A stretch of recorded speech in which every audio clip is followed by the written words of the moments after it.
So yun, so for 10 Ay, people... nag-record ka na pala? Yeah, nagre-record na ako eh. Goods na yan, so Okay, free okay. flow lang. So parang diretso lang tayo. So for the few people na doesn't know you, if you could share at least siguro mga few minutes. It's your own, walang timer dito.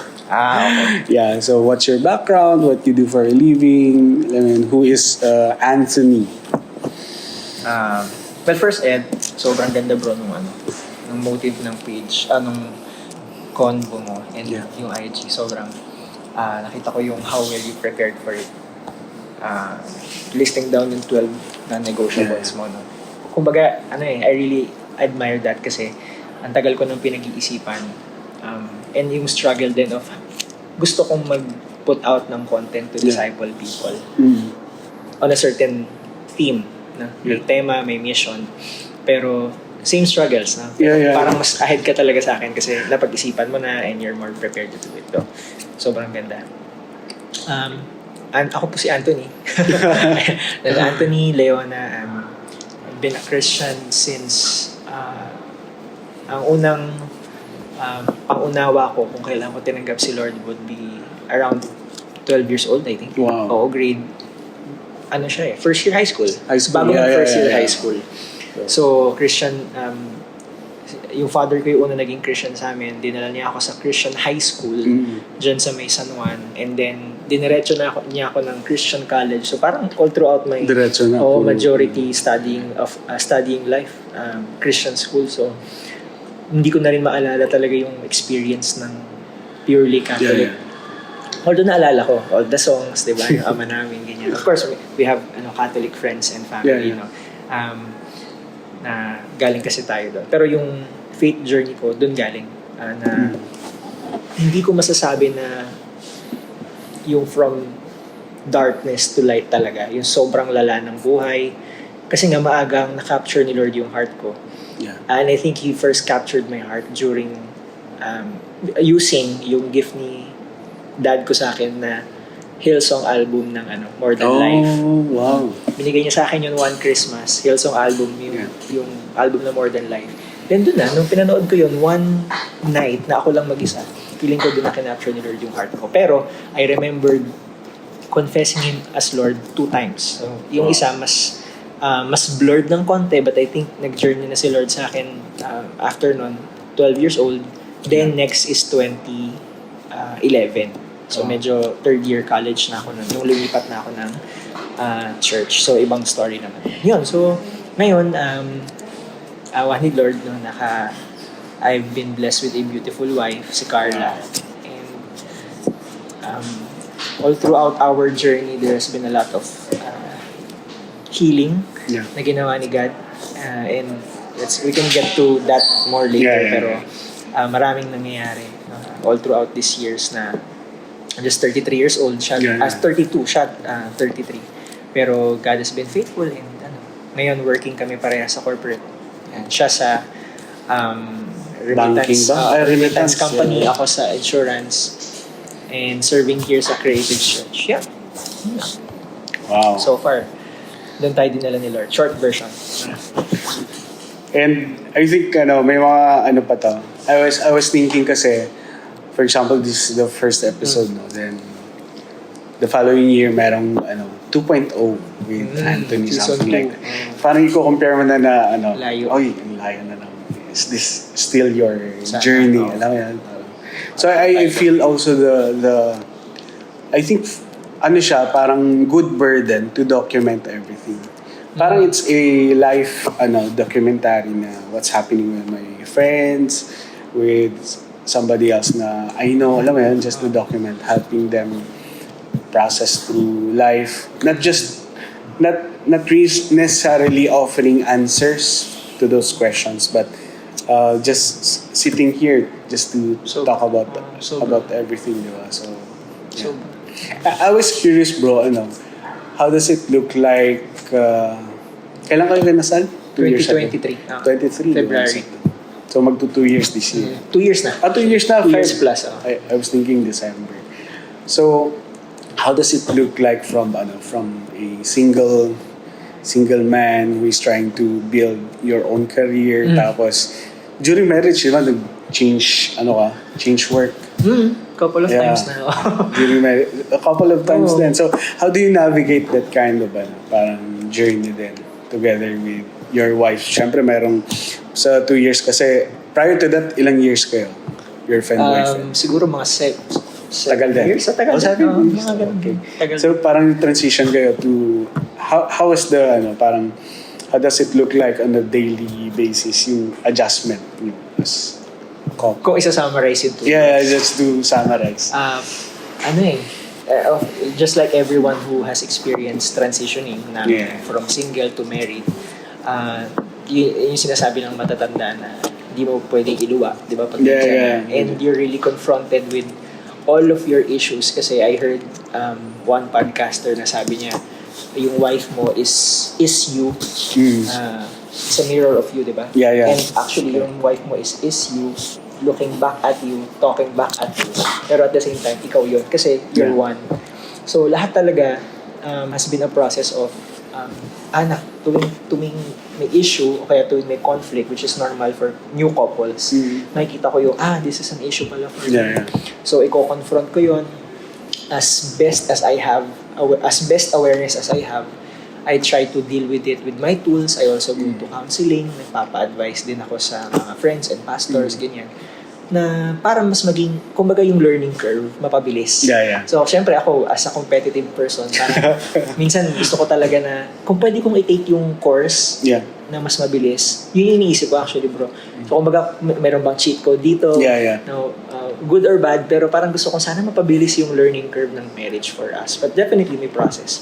So, ganun yung naging journey na I have to unpack a lot of trauma and issues inside my body, my brain, my emotions when it comes to female relationship.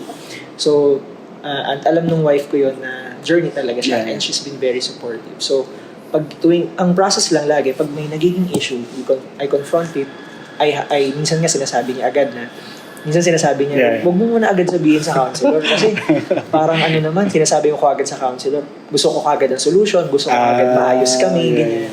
Pero, I tried to meet her halfway na, sige, process ko muna, pag hindi ko talaga kaya, papatulong ako. Tapos, babaguhin yung kayang baguhin, unti-unti. Submit to the model of Jesus na yung pala talaga yung picture ng marriage, talagang dying to yourself. Kung sa picture ni Jesus and the church, He died for the church, ang husband called to die for their wife. Wow. So, sobrang, hindi ko pa na-experience, I think yung never pa siguro 1/4 hindi pa ako maabot doon. Pero, totoo siya, di ba? Yeah. Yun. So far, yun yung journey. Yun yung process. Yeah, actually, what resonates to me, when you mention about counselors. No? So since dito sa School of Creatives, ang dami nating na-discuss with different teachers, diba? Well experienced enough to tackle different, mga issues about sa pastoral theology, counseling, handling conflict. So, I have, parang, ano yung point of view mo about Bible and therapy? Therapy. Yeah. Bible and counseling. Ano yung perspective mo? Kasi there are parang people na only, parang Bible lang, parang within that box. And they don't really talk about counselors, parang hindi sila open about it. So, on your side, parang what makes you say yes na sige, I'll go to a counselor, I go to someone na to seek advice. Ano yung parang sa'yo? Nakapagpa-counselor ka na ba? Dito lang sa SOC, pero counselor talaga, outside wala. Yeah. Parang, kasi informal lang actually. Informal. So yung sa mga pastors na knows about how to do counseling kasi they've been with the counselors. Pero yung talagang therapist wala na pa. By official. Parang I had to come to grasp na there was a point na I had to come to the realization na hindi ko siya kayang harapin mag-isa. And I had to fix it. I had to ask help kasi it's the second time. So yung wife ko ngayon, we were engaged 2 times. So, dalawang beses. Yeah. Nakwento ko na ba sa'yo? I think yes. So, yun, Yeah. na-engage kami 2 times. Bakit twice? Kasi nung unang beses, back in 2019, I first proposed, and then later on, I had panic attacks. So, episodes ng panic attacks, nanginginig ako, hindi ako makahinga. Habang 1 year apart pa kami from the wedding date, no? Tapos, hindi kami plano ng tuloy-tuloy kasi it's because of me. Hindi ko ma-explain bakit gumigive up yung system ko. No? Minsan, nasa work ako, nagsi-CR ako, hindi ako makahinga. Minsan, nasa church ako, lumalabas ako ng service, hindi ako makahinga. Hindi ko gets kung bakit. So, siyempre, yung practical na reasoning, hindi ka ba ready? Takot ka ba sa commitment? Ayaw mo ba kay Carla? Talaga, yung totoo? So, ang daming questions. Pero, kaya that's the first time we were engaged, and eventually we broke it off. I broke it off. I decided kasi hindi na yun tama, hindi na fair sa kanya, matagal na siya nag-aantay. And then nag-strike yung pandemic. Long story short, no. And nag-usap kami, nagpaalam kami sa mga leaders namin na mag-uusap ulit kami. Para sa closure. Long story short, nagkabalikan kami. At yung second time, nag-propose ulit ako. Wow. And then, para dun sa question mo, na dahil nag-propose ako the second time, I know I love her. I know I want to be with her. Wow. So, then, nag-strike ulit. Yun pala, nag-strike ulit yung panic attacks, shortness of breath, while leading into planning of the wedding. Yun pala, kasi ang aking trauma is because of the picture of marriage. So, yun talaga siya. Of course, baka yung parents ko makita to o kaya panood to. Alam na nila to. Yeah. Na nabanggit ko na sa kanila what I've been through, the process I'm And they're open naman. Alam nila to. Okay. Na that's good. Yung growing up, yung picture, and they're okay now, di ba? They're better by God's grace na as parents to my siblings din. Pero growing up kasi what I saw, yung narrative sa mind ko and sa body ko, kaya connected yung mind, body, and soul. Ang narrative is, ayoko nung ganung klaseng marriage, or kung ako yun nandun, ayoko nun, nakakatakot yun. So, yun pala yung narrative. Kaya nung nagpa-plan na kami ng wedding for 2 times, ganun yung reaction ng body ko. That's when I got help. Na I went to my former schoolmate na naging ninong namin sa kasal later on. Ikaw nag-initiate? Ako nag-initiate. Okay. Tapos, nung nagtanong ako sa kanya if pwede ako magpa-counsel sa kanya, he's a counselor, an official counselor sa Back to the Bible. And then sabi niya, dahil may relationship kami previously, hindi niya ako pwedeng i-counsel. Oh, so, kailangan i-refer niya ako sa iba. Different, Ganun pala. Para walang, tawag doon, bias. Diba? Correct, walang bias. Kasi may existing relationship na kami, hindi siya pwedeng mag-counsel sa akin. Kailangan pala, pag counselor ka, ikaw ay impartial. So, nirefer niya ako sa friend niya, which is now also my friend, si Kuya Archie. Later on, na-invite din namin siya sa kasal. And still good friends. Kakasal na rin siya in a few months. Tapos, after nung journey ko sa kanya, mga 3 sessions yon online lang kasi pandemic. I still needed some extended help. And then, later, bumalik na ako dun sa ninong namin, si Ninong Ken. And then, dahil sa kanya, pag pumupunta ako sa kanya, it's informal mentoring. Pero, I still needed one-on-one help. So, I went, I decided to get help from his wife, si Ninang Benny, so that she can counsel me one-on-one through my childhood trauma journey with that. So ngayon, answering your question, ang haba ng sinabi ko. It's okay. Yung Bible and therapy, God heals through many tools. So yun ay fact for me. Truth yan, I think. And since everything naman belongs to God, psychology, theology, biology natin, all belongs to God. So I firm believer ako na if you go on through the journey of healing at gusto mo talagang magpa-heal kay God, bubuuin ni God yun. Gagamitin ni God lahat. That's good. So, walang tapon. Walang tapon.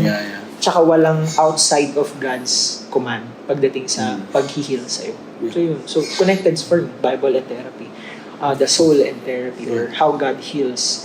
Biblical principles is integrated into healing in psychology. As long as the pinaka parang I was thinking kasi parang the very foundation of therapies sa Bible pa rin. Alam mo No. yun, parang, di ba, it kung si Jesus nga umiyak, Jesus wept. yeah. Ibig So, sabihin, ina-acknowledge niya yung journey niya. Okay, yung pain journey of siguro loss, nung nawala si Lazarus. Si diba? Lazarus. Yeah.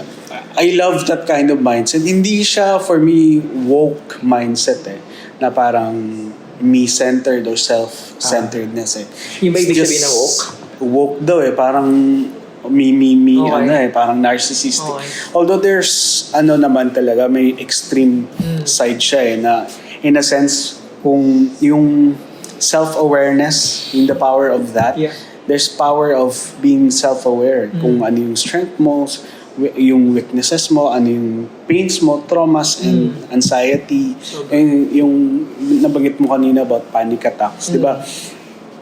If you're not going through that kind of process, it's easy for you to comment on other people na going through those panic attacks. Hindi mo alam unless daanan. Yeah, unless papagdaanan mo yan. And parang for me through this conversation, I'm learning about that kind of, siguro, yun nga, number one is humility. You acknowledge na, okay, I need help. Yung number one, kasi unless you have people, of course, siguro human nature na very tayo, parang may pride na, okay lang yan.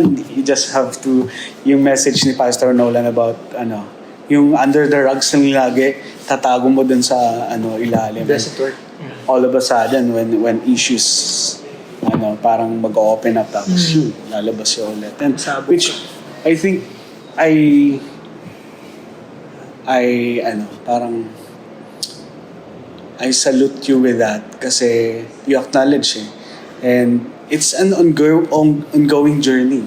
Hindi siya parang okay when you go through that then ka na 100% whole ka na agad. Of course, yeah. So we get our wholeness actually in God at the end of the day, diba? It's really parang yung role ng Holy Spirit Sabi nga ni Jesus before siya bumalik sa langit, diba? I will give you the Holy Spirit, which is our great comforter, our counselor, di ba? Yeah. He's the one, yun yung role ng Holy Spirit. And that is why parang with our human efforts, I think for me, kulang siya kung walang, alam mo yun, Word and the Holy Spirit mismo. The very nature of God na, okay, I need the John 1:1. In the beginning was the Word and the Word was with God and the Word was God. We need that Word in our lives. We need, Word is equivalent also to Jesus. Jesus, diba? So, we need Jesus talaga through those therapy. I like what you've said. It's one of the tools. Pero not necessarily siya yung answer. Right? Yeah. Tools siya, yes. Pero in a sense, we go back. Si Jesus. Correct. We go back. It's the Word of God na will help us. I mean, you can run all you want, diba? You can jog all you want, hike all you want, pero hindi mo matatakbuhan yung brokenness na nasa loob na hindi mo pinaprocess. Yeah. I heard one story. Actually, pastor din siya tapos meron din siyang panic attacks. Nasa stage na siya, bro. Na mag-preach na siya on that Sunday. Tapos all of a sudden, yung panic attack na parang negative thoughts comes, parang nag-flood lang sa sa mind na parang they don't need your word, hindi nila kailangan yung parang down. Just quit. Sobrang down siya and all of a sudden yan yung role ng if you have the inner, yung circle mo na would remind you. So may isa siyang pastor din na kasama din sa church na before siya umakyat din sa pulpit, nag-remind sa kanya na sobrang simple ng reminder niya pero sobrang parang may konting kurot sa akin. Sabi niya, ang sabi ng pastor friend niya, you may not feel preaching today, pero somebody needs that word from God. Yan ang ibig niya sabihin, parang okay, you don't need to feel it, but you're called to do it. You're called to relay that message to other people. It's like you're doing something new, pero you know that God called you to do that. parang it's beyond your comfort, it's beyond, yung sa'yo nga yung uncomplicate the Christian, di ba? If you're called to do those parang social media posts just to help out with fellow Christians or unbelievers, di ba? Depende rin kasi kung ano yung ini-speak ni Lord sa'yo to do something about it. And doon, paikot-ikot din ako actually na parang, Lord, should I start parang perfect na lahat, yung mga setup and all. And ito, parang sobrang lang, nag-speak sa akin, like, it's a blessing to me to tackle also those things na, example, yung follow-up question ko sa'yo is more like, how does it look like yung having a panic attack on a day-to-day basis? How does it look like? Like, siguro one example or something na ano yung mga thoughts na is it intentional or hindi naman intentional?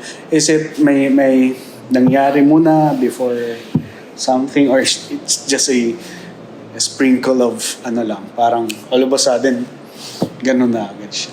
How does it look like mo? Pag sinabi kasing it can look like different from different people. Yeah. People. Case to case din pag siya. sa akin, ang panic attack is yung shortness of breath. Then, pero kasi galing yung physical manifestation, galing yun sa thoughts Yeah. and emotions. So, ang thoughts ko noon is, bakit ba, may mali ba sa akin? Bakit ba hindi ko maayos to? Kumbaga, I'm doubting yung mismong decisions ko. And parang hindi ba ako, sobrang broken ko ba? Anong gagawin ko? Parang ganun. And no matter, nung wala pang formal counseling, I always go to our previous pastor and I talk to many people. And minsan, feeling ko, kung ako yung kaibigan nila, baka meron ding sense na, ano ba yan, hindi na lang to mag-decide. Yeah. Pero hindi naman never nila sinabi sa akin yun. But they acknowledge that I need help and they helped me so much. Pero yun nga, parang nagpapanik kasi. So, from the word panic attack, nagpapanik ka, parang may everything's closing in on you. Di ba? Parang habang lumalapit yung deadline na kailangan ko mag-decide, parang lalong lumiliit yung mundo, sumisikip yung dibdib.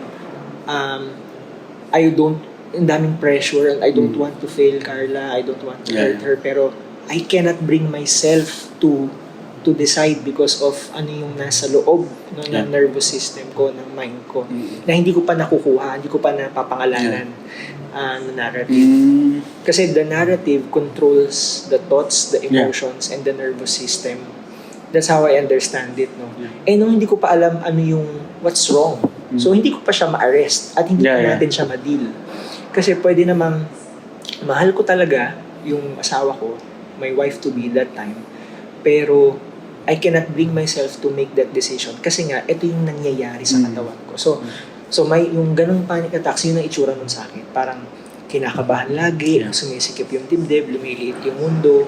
So functional na kapag-work ako, pero ano na siya, may burst lang of energy. Mamaya down na ulit ako, parang pipilitin ko lang, pa-power through ko lang. Okay. So, actually I've known someone also, parang at some point parang tinawag niya ako to parang i-drive muna siya daw, tapos nagkaka-panic attack na pala siya. So yung presence mo minsan pag naging okay siya kasi he's looking for someone na parang parang anchor gano'n. Tapos medyo siya complicated pero in a sense, in short, parang you acknowledge it, then you seek help. Di ba? You seek help about it.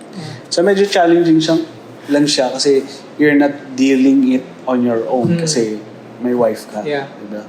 So parang syempre ina-handle mo rin yung emotions niya, yung reaction niya, and how does parang just to siguro, as a wife naman, ano yung parang impressions sa'yo na how can she cope with it?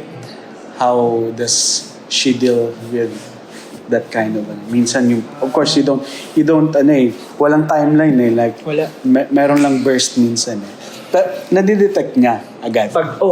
Oh, talaga. So, So up to today, ah, 2 years na kaming married, up to today, meron pa rin, I think, nakikita ko sa mata niya na dati kasi, alam niya na nagpa-panic attack na ako. Ang iniisip niya nun, hindi na naman ako sure sa kanya. Pero ang totoo nun, okay. kinakabahan na ulit ako, nagpa-panic Yeah. attack na ako, which is alam niya yun. At ang sign nun is that nakatingin ako sa mata niya na parang with fear. oh, okay. So ngayon, even up to today, ano siya, naiiba na. Yeah. No? Kasi with actions, there's emotions, di ba? May associated sa mind. So ang tagal kasing nangyari ng ganung pattern, twice pa kaming na-engage na every time I look at her eyes, parang may fear. So, it's not about her. Hindi dahil hindi ako sure na siya yung gusto kong makasama. Alam ko, Traumatizing din sa part niya, traumatizing bro. din sa kanya. So, she also got help when Yeah. premarital. We also did that. Premarital counseling and postmarital. We've been doing it. That's Na- good. So, ngayon, naitatama na unti-unti. No? Yeah. By God's power and healing and through therapy that hindi na associated yung eye contact with fear. No? With love. Yeah. So, unti-unti, mabagal talaga siya. Pero, yun, that's how she coped up. That's how she dealt with it dati. Mm. She gave me a lot of time and grace. The first That's time good. around, bago kami nag-break ng unang beses, masalimuot. Sobrang masalimuot kasi kita ko na yung life being drained out of her because of weight. Hirap din, no? Yeah. Pero the second time around, may fear. Pero, she was much healthier that time. She was so gracious na binigyan niya ako ng much longer time. Pero may deadline na siya. Yun naman ang naiba. Yeah.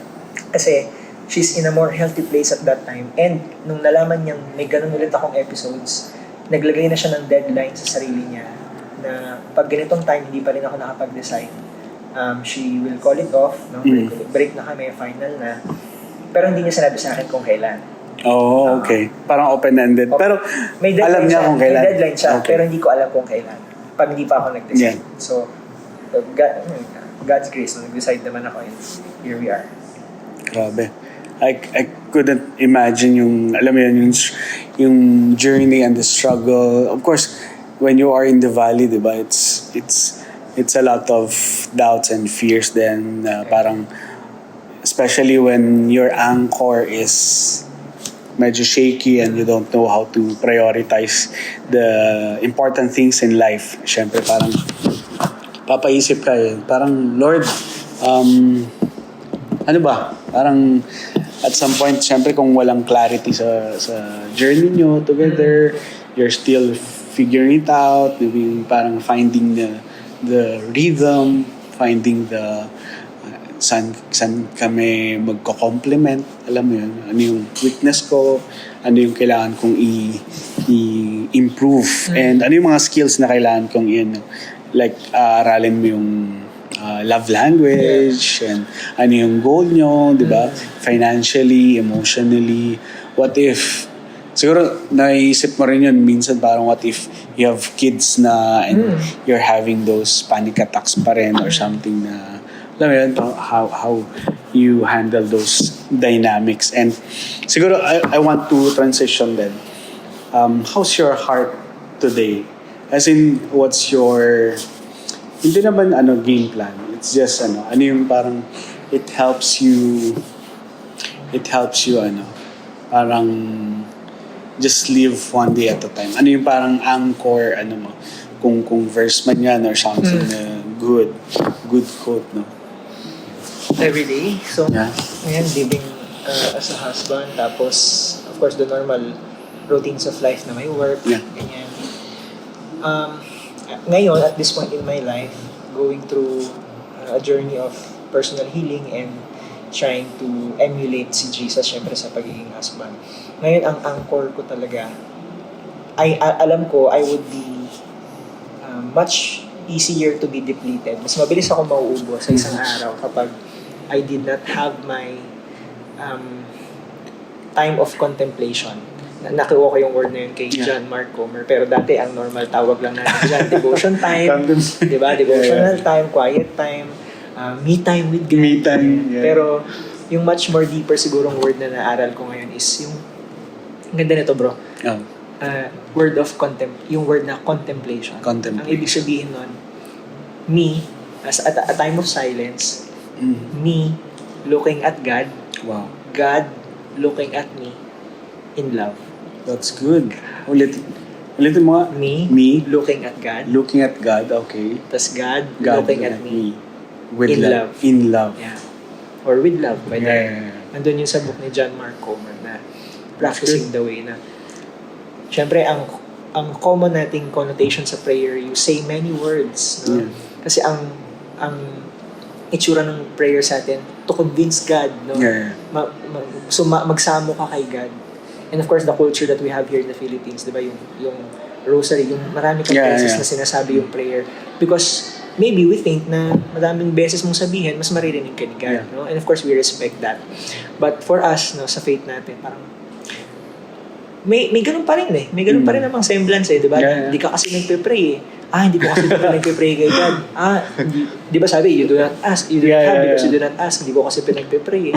Pero ang totoo, a deeper level of intimacy with God. Sabi rin nung mentor ni John Mark Comer, si Pete Scazzero, na yung pag malalaman mo mas mature na yung walk mo with God if mas marami ka ng listening kesa speaking sa prayer. So yun yung tinatry kong i-explore ngayon, na i-enjoy ko lang yun.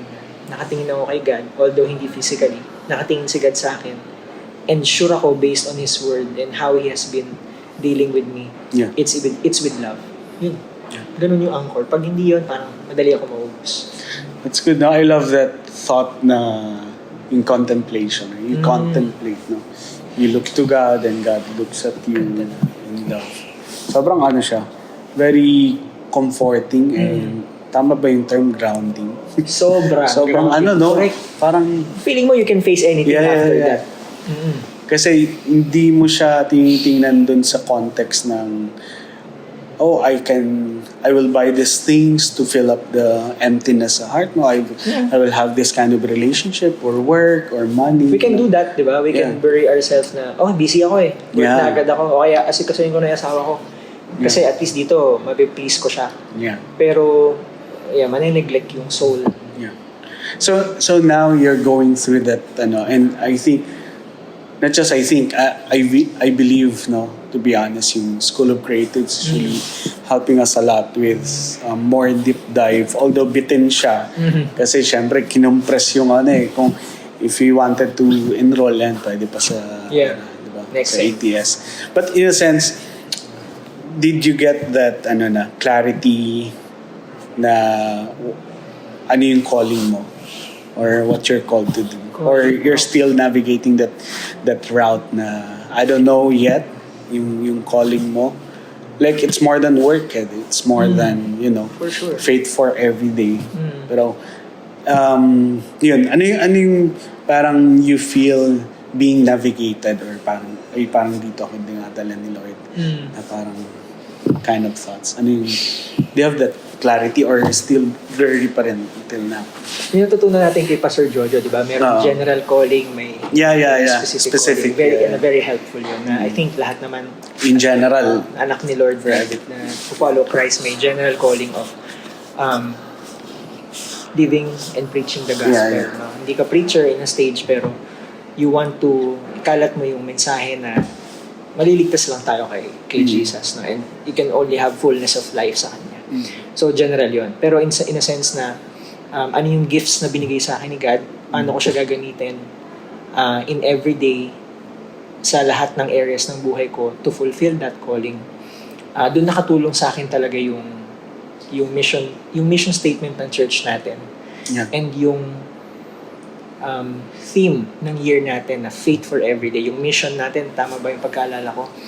To fully devoted followers of Christ, or sorry, basta ganun yung thought. It's okay. Baboy ko na yata. Pero yun, so wholeness and devotion to Christ and His kingdom. Forgive me, Pastor Nolan. Pare niyo ako. I-memorize ko yan. Pero sobrang nagiging holistic yung view ko that I know, to answer your question, that yung calling ko specifically, hindi yung isang bagay lang na ginagawa ko na I'm called to do this, na ito na yun, forever ko nang gagawin to. Hindi. Yung calling ko is about sa perspective ko ngayon, ano yung impact ko sa tao, Yeah. na dapat yung kung ano man yung ginagawa ko, it impacts them in such a way that they see Christ. Yeah. They feel the love of Christ, hopefully through what I do or through what I say to them. Yeah. And then kung ano man yung ginagawa ko to give them that impact, yun yung calling ko. So, Yeah. and I can only do those things through my gifts. Yeah. Specific naman si God magbigay ng gifts. Yeah, yeah. Diba sa'yo, content Totoo. creation, Yeah. creativity mo, baka sa accounting skills mo sa akin. Basically, ang binigay ni God sa akin, speaking, Yeah. all-encompassing na yun sa teaching, ganyan. Yeah, teaching. Sa Sa trainings training, mo. training. Tsaka, yan, content creation Yeah, din. yeah. Storytelling ba? Parang yun yung That's good. hinahasa ko ngayon in terms of creating yung story na paano ba dapat i-uncomplicate yung pagiging Christian. Yeah. Ganun. Yeah. So, ngayon, ine-explore pa natin yun.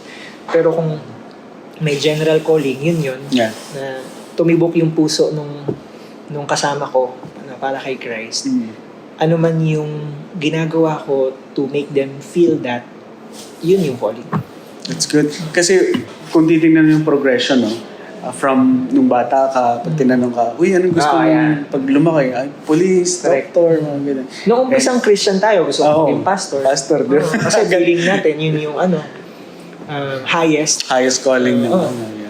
which it could be the highest calling for those who are called to be a pastor. Yeah. Yun naman yung paniniwala niya. Pero, That's good.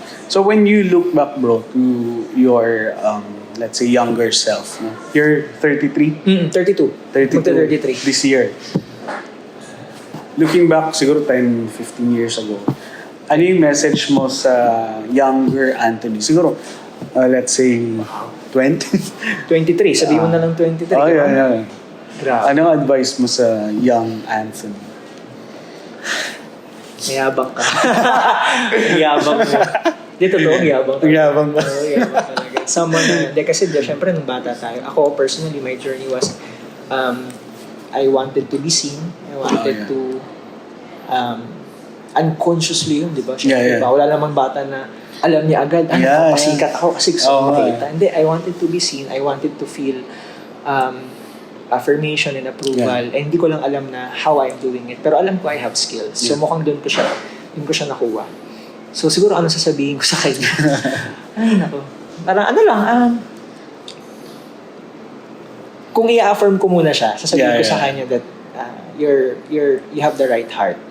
Okay. No? Yeah. Na once tinouch na ni Lord kasi yung heart niya,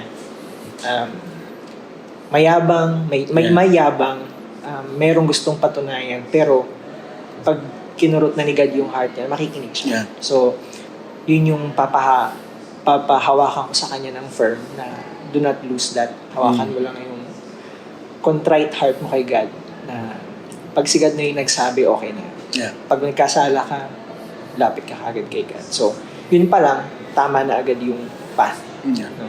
Pero kung practical, I would say to him to really learn some more from mentors. And syempre i-advise ko sa kanya na heal earlier.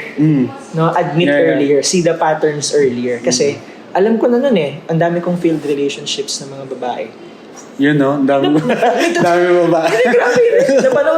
Kung pinanood ko na yung sarili ko, bakit ganon paulit-ulit? At hindi ko alam talaga yung sagot. So kung may kung babalik ako sa past, sabihin ko talaga sa kanya, ito yung cheat code, ito kasi yan. Yeah. Kailangan mo mag-heal dito. Pero kung yung sasabihin ko sa kanya, sana find wise mentors, more wise mentors. That's Marami good. naman nun. And then, heal earlier. Yeah. Heal earlier. Kung meron akong gusto sanang baguhin or regret, is that sana mas maaga akong nag-heal, para mas maaga nag-mature, para mas maaga kaming nakapag married ni Carla. Para siguro mas maraming time. Heal and maturity, bro. You're saying na siguro sa younger self mo is yung mga practical things to do siguro going to a counselor or somebody na... I wouldn't know at that time na kailangan Oo nga, kasi parang... Siguro, yun nga, mas humingi ng tulong na mas maaga. Mas maaga. Oo. That's good. And I think that advice also will parang all-encompassing din sa different generations. Of course. Like the Gen Z, Gen Oo, Alpha. sure yan, millennials, sure yan. Lalo na sa mas bata sa atin Yeah. ngayon, which is Gen Z, Gen Yeah. Gen Y? Yeah. So that's why yun yung pinaka-heart din eh. We're also reaching out to the next generation, the now generation, yung conversations bro na personally na I wish I had before. Okay. Yun yung mga parang okay, Gusto one of sana the natin, pillars na gusto natin na sana may conversation na ganito, Mm. 'di ba? Na, Yeah. although hindi naman online lahat before, pero you wish somebody told you about Correct. this, the practical ways of counseling, Yeah. healing, gano'n. Pag kinausap mo naman sila bro, di ba? Alam naman nila yung itatanong eh. Yes. Alam naman nila yung itatanong. Gusto nilang magtanong. Yeah. Combination lang ng reasons bakit hindi sila nagtatanong. Hindi nila alam Yeah. kung kanino or they're so afraid or ashamed na Yeah. itanong tong mga bagay na to kasi parang hindi naman siya pinag-uusapan sa Totoo. circles nila. Kahit ano pang issue yan, kahit pa porn yan, Yeah, family, studies, Totoo. relationship, girlfriend, boyfriend. Nakita natin na parang alam na, gusto naman nila magtanong eh. Yeah. Hindi lang nila alam kung kailan saan. And syempre the Sunday preaching, the usual context of it kasi it's parang for the general audience eh. Not every topic is Correct. being discussed. So and that's why yung mga younger generation natin is going to the podcast, the different conversations about being a man, or meron nga nabasa recently kung 25 years old ka daw na hindi ka pa kulang pa rin yung pera mo and all, it's your fault daw or Okay. something. Di ba? Parang Talaga? sobrang, kaya ano yun eh. Ayoko na Wag na. mag-drop. Very famous siya Oo. na yung success stories niya, parang 25 pa lang, millionaire na. Something Okay. like that. So, tapos yung advice niya lagi is always parang, uy, 25 ka na, tapos Condemning. wala kang, parang ganun bro. So, eto naman, we're offering a conversation na we're in. Hey guys, it's okay if walang hindi to pabilisan eh. Yeah. Kung 33 ka, 35 or 25 or wala ka pang nararating, in a sense, this conversation will open a lot of opportunities to have relatable topics na it goes beyond the pulpit, and we're gonna talk different, of course, topics about life, the adulting, and yung mga certain struggles din ng mga young generations natin. So, yeah, I love that, bro. And I hope medyo may extended pa tayo. But I have 2 questions na lang. I'm thinking about what's, after telling your younger self and explaining what's happening now, what's your dream naman for the future? For you and for your wife? Or what's your dream? Or ano yung big dream, na of course going to heaven syempre Naman. na yan given na yan. So what's your dream here? Ano yung dream mo? Ngayon, kung sa marriage, I think most people would ask for a successful marriage. Yeah. But, biblically, mahirap siyang, hindi siya ganun kadaling Yeah. trabahuin, di ba? So, I would really like to work on that more kasi we see leaders na naririnig natin sa news, di ba? Especially sa mainstream Christianity na falling, our brothers and sisters falling, mostly pastors and leaders. Kasi hindi nauna or na-neglect. Yeah. Hindi naman siguro na hindi nauna, but baka pwedeng along the way na-neglect yung prioritization of marriage. Nung inaaral ko lang siya, kumbaga, bakit dito ko kailangan mag-focus muna? Bakit hindi sa magsampung ministry o kaya, di ba, gumawa ng sariling negosyo o ganyan. Pwede naman. But, kasi nga, I think, yung semblance o yung symbol na iniwan ni God sa atin of Jesus and the church, isang picture lang eh. Yeah. Marriage lang. No? So, ibig sabihin yung symbolism nun, mahalaga yun kay God, yung sanctity nun. Yeah. If I take care of that, it takes care of many things. Yeah. So, Kaya madalas, nilalamig ako. Sorry. Oo nga. Hinga lang ako. Ayan. Go lang. Kaya madalas maraming offer for ministry or even for work. No? Sige, patayin na. Kahit patayin na natin. Ayan. Maraming offer for higher pay of work. Yeah. Hindi marami. Siyempre, meron. Meron Kung talaga. hahanapin mo. Pero, masasacrifice yung time. Diba? Not just for God, but also for the marriage. So, yun yung gusto ko, ma-protect yun. Maging solid yung foundation ng lahat ng kailangan i-workout namin. Communication, conflict, pera, even our intimate life, syempre, o yung plans namin in the future. Maging ano lang yan, maging stable in place lang. Ako personally, I want to continue healing to every 3-5 years, makita ko talaga yung sarili ko in a better place in terms of, malalaman ko kasi na nag-heal ako progressively if the things that used to, hindi lang trigger, but used to tempt me or to bother me, hindi mo mawala 100%, pero it doesn't trigger me that much. It doesn't tempt me that much. 3 or 5 years later, yun yung measurement ko. Kasi alam ko mabagal siya. So that's for our marriage, our myself.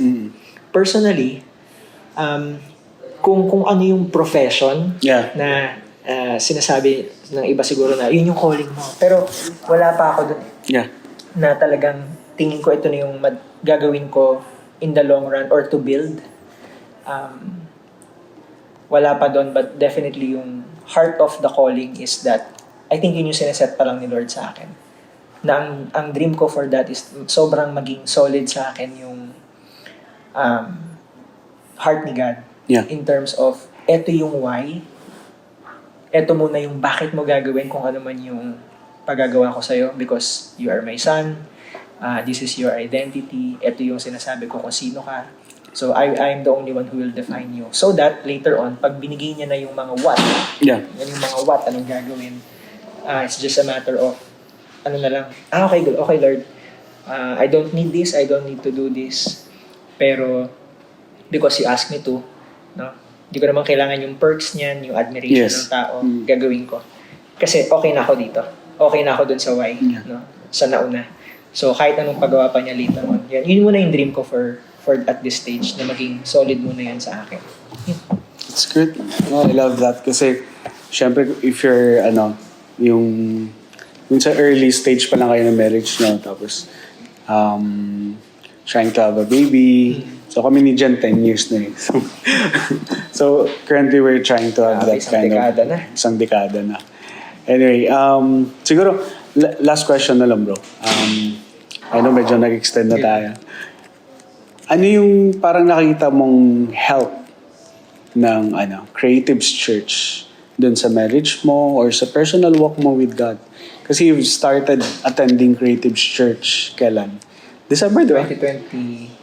October of 2023, unang-una. 3. Nag-start kami officially buong 2024, January 1. Ayun, 24. Tapos, and more than a year na rin. So, when you compare to, ano yung parang na-contribute ng church? I know many churches, many wonderful churches, di ba? Dito sa Metro Manila. But with the Creatives Church, ano yung parang na help out during your journey? Dami. Sige, talaga. pili ka lang Pero siguro yung most treasured na lang. Most treasured. Personally, sa akin muna, ang malaking tulong is that dito ko finonder ni God. Hindi dahil hindi niya ako finonder in my previous seasons, previous church families, but dito fathering, yung term, no? Pinerent niya ako in a sense na He began this year and last year to really chip away. Tanggalin talaga yung nakatagong mga bagay na pinagbabasehan ko ng identity and confidence. So, in that sense, masakit. Kasi nung na-spot ko yun, wow, I really, actually, Yeah. during, both of those times during services eh. So, when I spotted those things, wow, this is masakit. Mhm. And I had to confront myself na ego to, pride to. Sobrang, sobrang humbling. And ang mabait kay God, hindi niya yun ginawa publicly. Ginawa niya yun He private. dealt it with Oo. private. Yeah. No, yung fathering niya sa akin in private.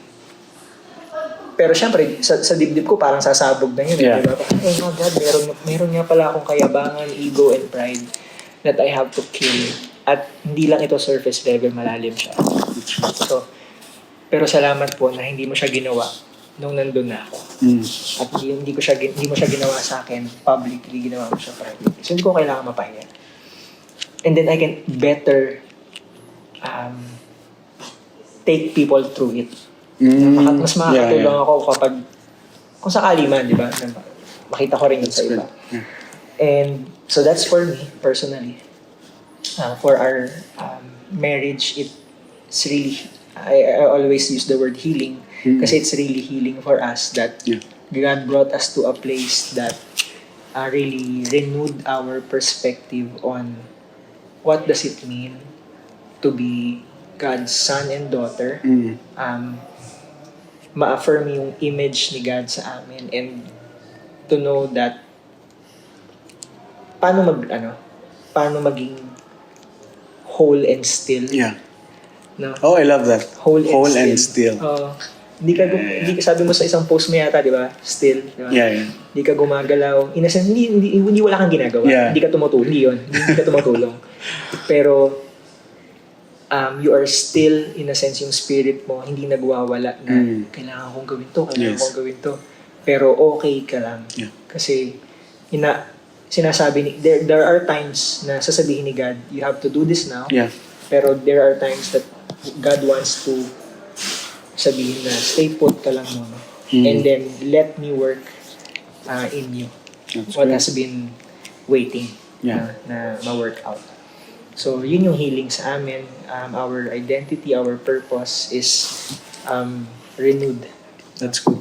And plus na lang talaga yung, and lahat naman yan in context of relationships eh. With Pastor Nolan, Pastor Julie, sa inyo, mga kaibigan namin. Sobra namin tinitreasure yung mga times na kasama namin kayo. Kasi without you guys, hindi siya home. Yeah, syempre. Di ba? Kung wala naman kayo. Lalo na yung mga first na naging friends namin. Thank you so much, Bo. Before ako although it's not part of the, parang structure ng content. I'm gonna read the few verses lang. Go. Then, I'll pray for you. Yes. And, thank you din kay Carla for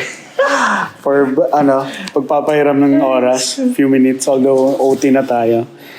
Anyway, parang nag-speak to yung verse na to, bro. And I hope it would speak to you as well and kay Carla. Sa Psalms 139, sabi niya dito, verse 1, O Lord, you have examined my heart and know everything about me. Verse 2, you know when I sit down or stand up. You know my thoughts even when I'm far away. You see me when I travel and when I rest at home.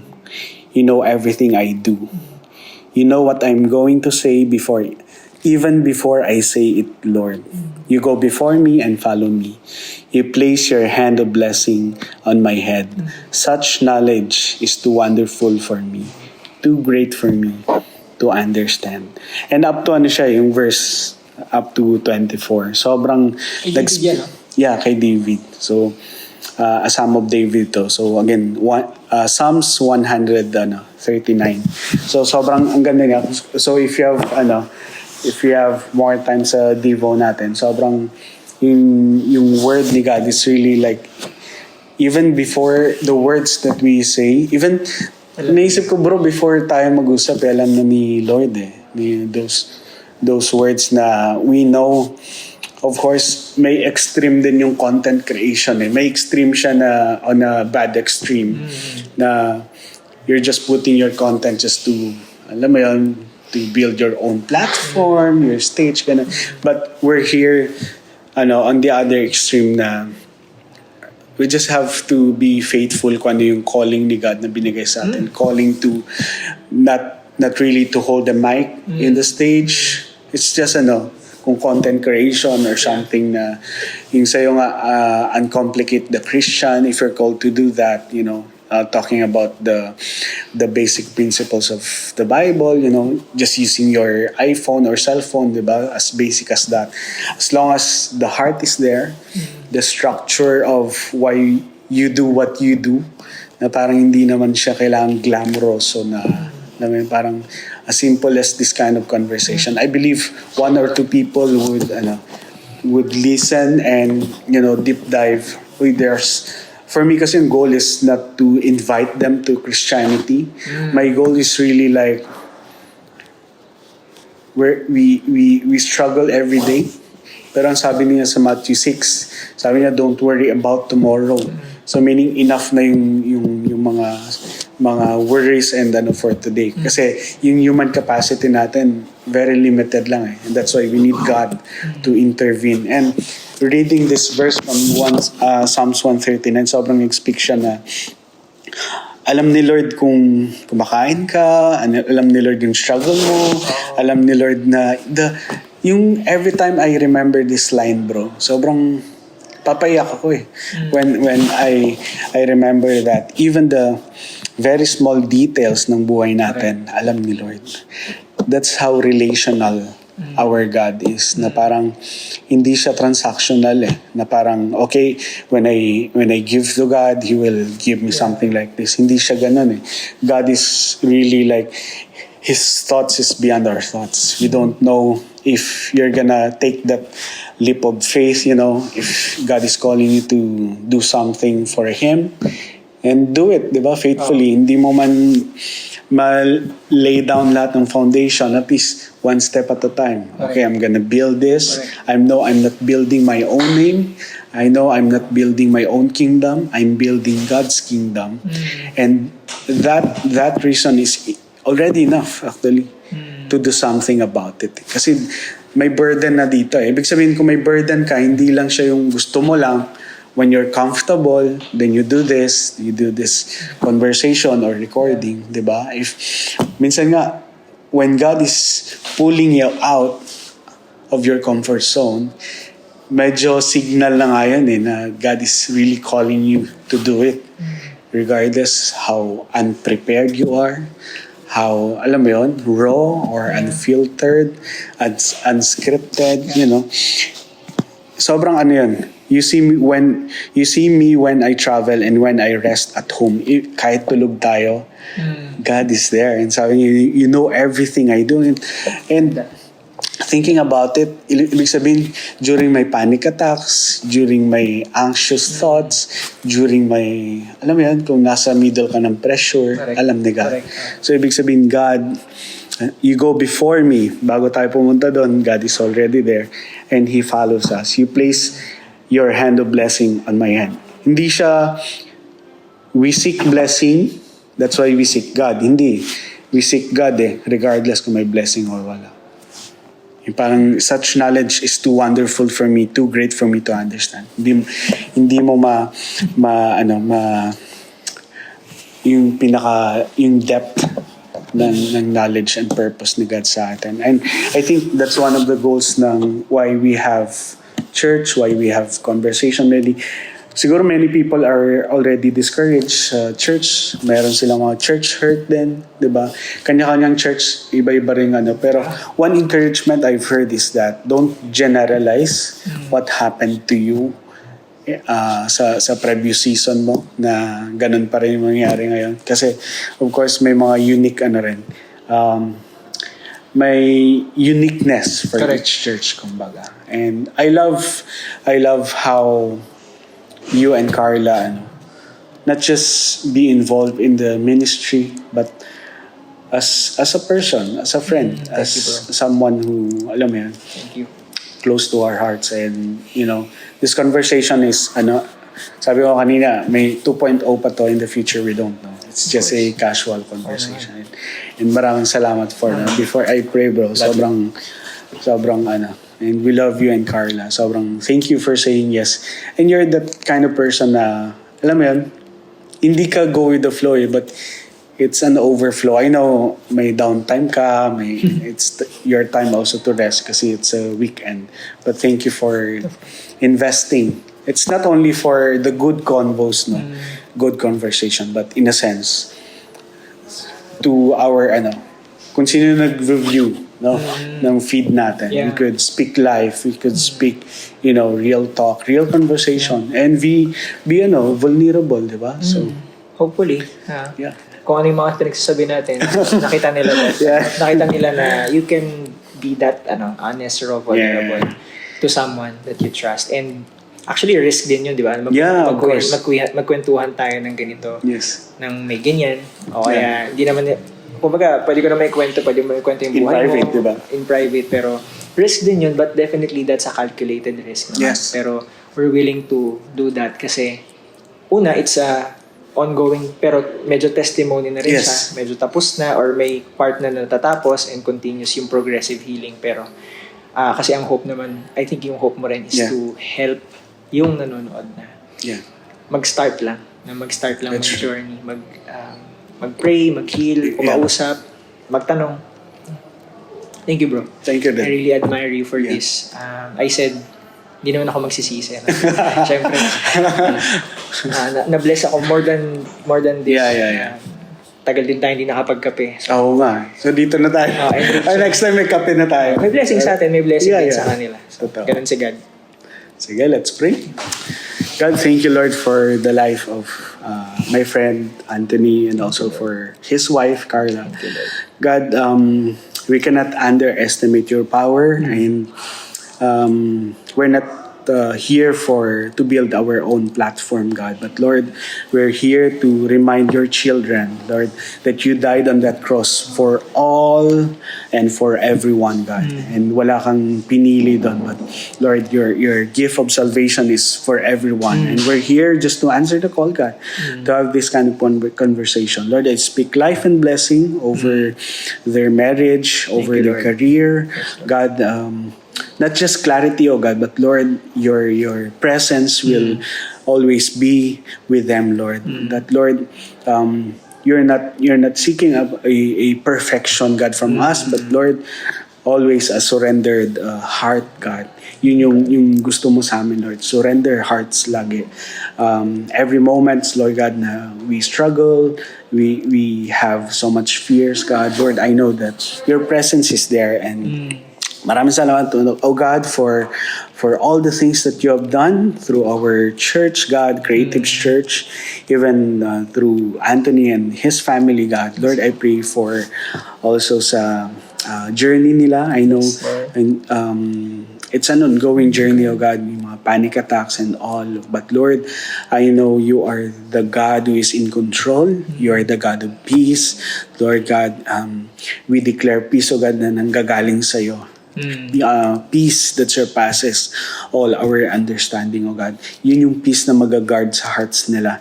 That whatever comes their way, oh God, Lord, I know you're there. That ikaw yung kapahingahan nila.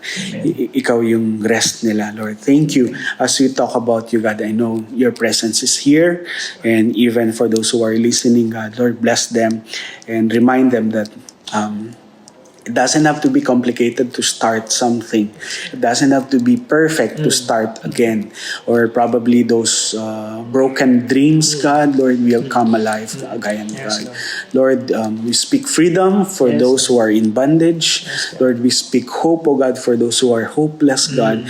And Lord, we speak and we release forgiveness, God, for those who are hurting right now. And Lord, thank you for more things that you have in store for us. And Lord, we just want to say yes to everything that you want us to do.